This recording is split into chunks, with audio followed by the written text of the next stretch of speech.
Okay, so if you spent like any time online this year, you've probably seen that book cover. You know the one. Rich autumn colors, maybe a steaming mug. Definitely a promise of romance. Exactly. Today, we are taking a deep dive into, well, the whole phenomenon that is The Pumpkin Spice Café by Laurie Gilmore. It really is the ultimate aesthetic anchor, isn't it? And we're looking at a whole stack of sources today, everything from, professional analysis to literally hundreds of thousands of community reviews. Goodreads, the works. Yeah, trying to understand the two sides of this book. Because it's a massive hit, no question. A runaway smash hit, yeah. Yeah. But it's also attracted some really specific criticism, a real lightning rod. So our mission here is to figure out how this novel basically became the TikTok Shop book of the year 2024. Yeah. We need to unpack the atmosphere, that central relationship. And really get into why the reception was just so polarized. Highly polarized. We want to get to the knowledge behind the hype, not just, ride the hype wave itself. Makes sense. Yeah. And I think we need to start with the foundation, right? The author and just the sheer power of that setting. Laurie Gilmore. She's already a big name, isn't she? Small town romance. Oh, huge. Yeah. #1 New York Times, Sunday Times bestseller. She really specializes in those steamy but also cozy reads. And the Pumpkin Spice Cafe itself, that's the first in her Dream Harbor series, right? It was on Good Morning America. Yep. Featured on GMA, clinched that big TikTok award. She's definitely aiming for a very specific audience, people looking for that mix, that sweetness and spice. Who wished you lived in Stars Hollow crowd, basically. That's exactly it. But the real driver, I think we have to say, is the atmosphere. I mean, the consensus is just overwhelming on this. Immaculate fall vibes. That's the phrase you see everywhere. Immaculate fall vibes. Reviewers literally call it a cozy hug from fall itself.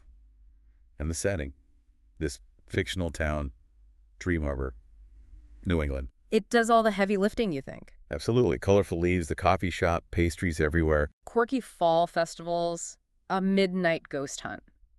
I mean, it sounds almost too perfect, doesn't it? Like living inside one of those seasonally scented candles. Well, for a lot of readers, that hyper-perfection is the point. It's pure, unadulterated escapism. Okay. And the book doesn't hide it. It leans into comparisons with stuff like Gilmore Girls, and especially that Luke and Lorelai dynamic. Right, I saw that mentioned. And Heart of Dixie, Ocean River. All those comfort shows. So if you're actively looking for that fantasy, that Stars Hollow feeling, this book basically promises to give it to you. Okay, that sets the stage really well. So the setting is a 10 out of 10 for the target audience. How do the characters stack up against these, like, perfect aesthetic vibes? Right, so we got our classic archetypes. First up is Jeannie. She's the sunshine character. Bubbly, happy-go-lucky. Exactly. Open, optimistic. She inherits the cafe from her aunt, moves to Dream Harbor for a fresh start. A fresh start from what? Well, the backstory is a bit vague, but involves a tragic experience.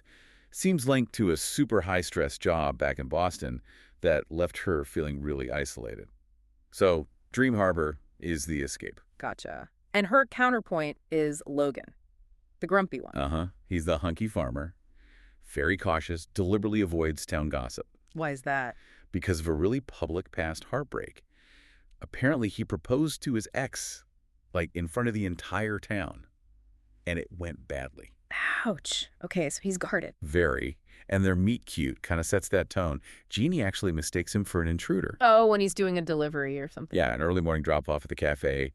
Super awkward first meeting. But the core dynamic people love is that grumpy ex-sunshine thing. Right. And Logan, despite being all gruff on the outside, reviewers kept calling him a squishmallow. A squishmouth. Okay, translate that for us. What does that actually mean in, like, character terms? It just means he's secretly really soft and sweet underneath the grumpy exterior. You know, this classic trope. Okay, a softie. Yeah, but his affection isn't about big declarations. It's shown through these, like, simple acts of service, practical stuff. Like what? Well, he brings Jeannie earplugs because the deliveries wake her up. Huh. Or he installs a new lock on the cafe door for her. There's that kind of quiet caring. I like that. That fits the whole cozy vibe, doesn't it? Practical romance. Totally. And then they get kind of roped into this little mystery subplot together. The cozy romantic mystery element. Yeah, some weird, unlucky things start happening at the cafe, seem a bit suspicious, and Jeannie helps Logan try to figure it out. Pretty low stakes, though. Okay. But we have to mention the detail that everyone talks about, the one that pops up in, like, every review. Yes. The farm animals. You have to mention the farm animals. Logan's chickens are named Taylor and Lizzo. Taylor and Lizzo, the chickens. Yep. And the alpaca is named Harry Styles. Okay, wow. That's very specific pop culture. Taylor Swift, Lizzo, Harry Styles on farm animals in a cozy small town. Does that, like, work? Does it add to the charm, or does it kind of pull you out of the Dream Harbor world? That's a really good question, actually. I think it perfectly sums up that blend it's going for. It's like this millennial internet aesthetic just layered right onto the classic small town thing. Trying to hit both demographics at once? Seems like it. And look, before we get into the critiques, we do need to confirm the spice level. Yes. Because the cover looks so sweet, right? Like a Hallmark movie. Exactly. But the sources are clear. Despite the cozy vibes, there is definitely surprising spice. Some described it as getting pretty wild towards the end. Okay, good to know. And it does have a happy ending. HEA guaranteed. Oh yeah, happily ever after is locked in. Yeah. Standard for the genre. So we have the perfect fall atmosphere, this cute, grumpy sunshine dynamic, farm animals named after pop stars, and guaranteed steam. Why on earth, then, are so many readers, you said, almost half, based on the data, why are they so unhappy with it? Well, that's the flip side of massive popularity, isn't it? Massive polarization. And that data point is crucial. You mentioned a 3.37 out of 5 stars. From over 459,000 ratings? That's a ton of ratings. A huge number. Yeah. And a 3.37 average for a #1 bestseller. That's low. That's the smoking gun, really. It tells you the book is getting a roughly equal number of 5-star raves and 1-star pans. Wow. So they basically cancel each other out in the average. Pretty much. Huh. The 5 stars are for delivering the aesthetic perfectly. The 1 stars are usually about a lack of substance. Okay, let's unpack that polarization. The praise seems clear enough. People call it a delightful escape, right? Yeah, Chicken Soup for the Soul. The perfect book to read between heavier books. It absolutely delivers the mood it promises. Quick, charming, predictable comfort. But the criticisms, you said they're relentless. What are they zeroing in on? It's almost always the execution of the plot and characters, not the actual concept.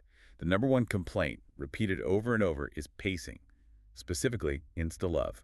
Way too fast for many. They felt the romance just lacked any real build-up, any earned tension. We saw one review quote that just cracked me up. It was so blunt. These people just met.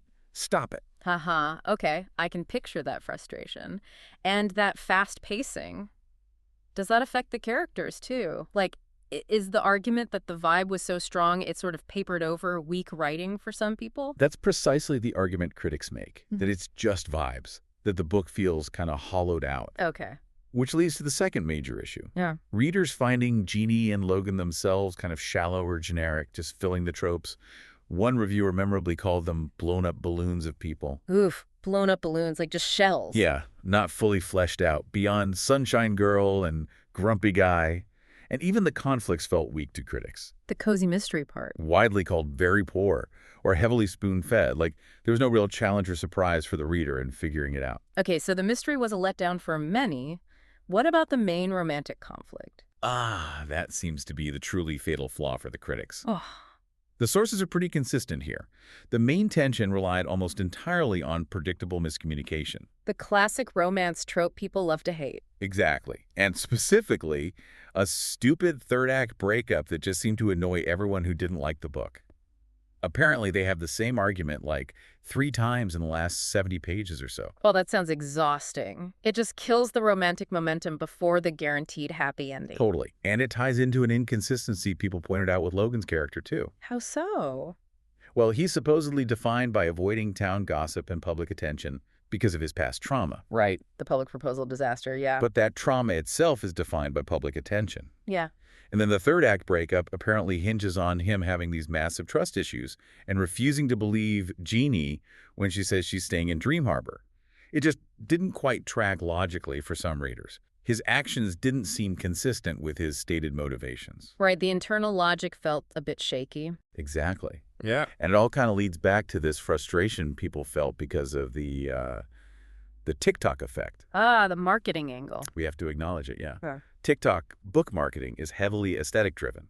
It's the cover, the vibe, the promise of a feeling, that the product being sold. And readers felt misled. Several reviewers used language like they felt aggressively lied to by TikTok.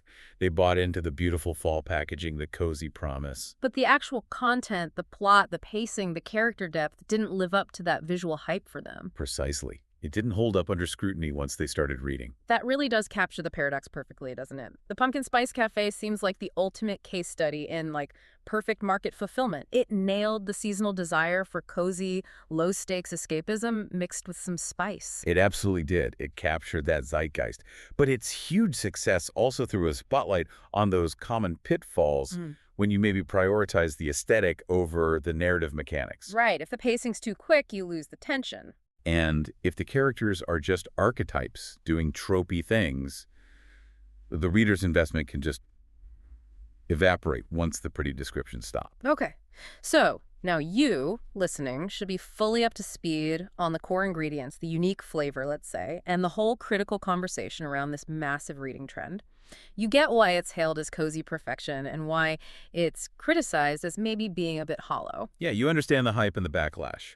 And that leads us to our final provocative thought for you to chew on, something that really speaks volumes about maybe what readers are craving right now. Go on. The whole book kicks off with Jeannie getting this immediate, idealized fresh start, a perfect autumn reinvention in Dream Harbor right after this work tragedy. So what does the enormous global appeal of that specific narrative, instant, cozy comfort, even if it sacrifices realism, tension, maybe even logical conflict? What does that tell us? What does it say about what modern readers are really looking for, what they're prioritizing in their romantic escapes today? Exactly. What are we all seeking when we reach for that perfectly aesthetic, cozy read? Something to definitely mull over next time you're browsing for that perfect seasonal escape. That's all for this deep dive. We'll see you next time.